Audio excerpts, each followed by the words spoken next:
ಅಪೌಷ್ಟಿಕತೆ ನಿವಾರಣಾ ಯೋಜನೆ. ರವೆ ಪಾಯಸ. ಸಾಮಗ್ರಿ: ರವೆ 30 ಗ್ರಾಂ, ಬೆಲ್ಲ 20 ಗ್ರಾಂ, ಹೆಸರುಬೇಳೆ 25 ಗ್ರಾಂ, ಕ್ಯಾರೆಟ್ 20 ಗ್ರಾಂ, ಹಾಲು 150 ಮಿ. ಮಾಡುವ ವಿಧಾನ: ರವೆ ಹಾಗೂ ಹೆಸರು ಬೇಳೆಯನ್ನು ಮೆತ್ತಗಾಗುವವರೆಗೆ ಸ್ವಲ್ಪ ಹುರಿದುಕೊಳ್ಳಿ. ಕ್ಯಾರೆಟ್ ಅನ್ನು ಹಾಲಿನಲ್ಲಿ ಬೇಯಿಸಿಕೊಳ್ಳಿ. ಇದಕ್ಕೆ ರವೆ ಹಾಗೂ ಹೆಸರು ಬೇಳೆ ಮಿಶ್ರಣವನ್ನು ಸೇರಿಸಿ. ಬೆಲ್ಲವನ್ನು ಸೇರಿಸಿ ಸಂಪೂರ್ಣ ಕರಗುವವರೆಗೆ ಬೇಯಿಸಿ.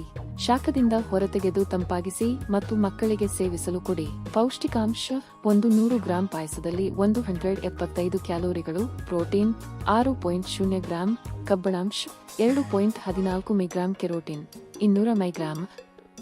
ಸೂಕ್ಷ್ಮ ಪೋಷಕಾಂಶಗಳೊಂದಿಗೆ ಸರಿಯಾದ ಪೋಷಣೆಯು ಮಗುವಿನ ಬೆಳವಣಿಗೆಗೆ ಹಾಗೂ ಪ್ರಗತಿಗೆ ಅವಶ್ಯಕವಾಗಿದೆ.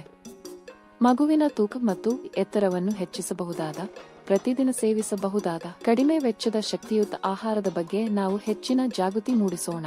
ಮಗುವಿಗೆ ಪ್ರತಿದಿನ ನೀಡಬಹುದಾದ ವಿವಿಧ ರೀತಿಯ, ಕಡಿಮೆ ಬೆಲೆಯ ಹಾಗೂ ಮನೆಯಲ್ಲಿ ತಯಾರಿಸಬಹುದಾದ ಆಹಾರದ ಕುರಿತಾದ ಮಾಹಿತಿಯನ್ನು ನಾವು ಹಂಚಿಕೊಳ್ಳುತ್ತೇವೆ. 5 ವರ್ಷದೊಳಗಿನ ಮಕ್ಕಳನ್ನು ಹೊಂದಿರುವ ನಿಮ್ಮ ಕುಟುಂಬದ ಸದಸ್ಯರು ಮತ್ತು ಸ್ನೇಹಿತರಲ್ಲಿ ಈ ಮಾಹಿತಿಯನ್ನು ಹರಡಲು ನಾನು ವಿನಂತಿಸುತ್ತೇನೆ.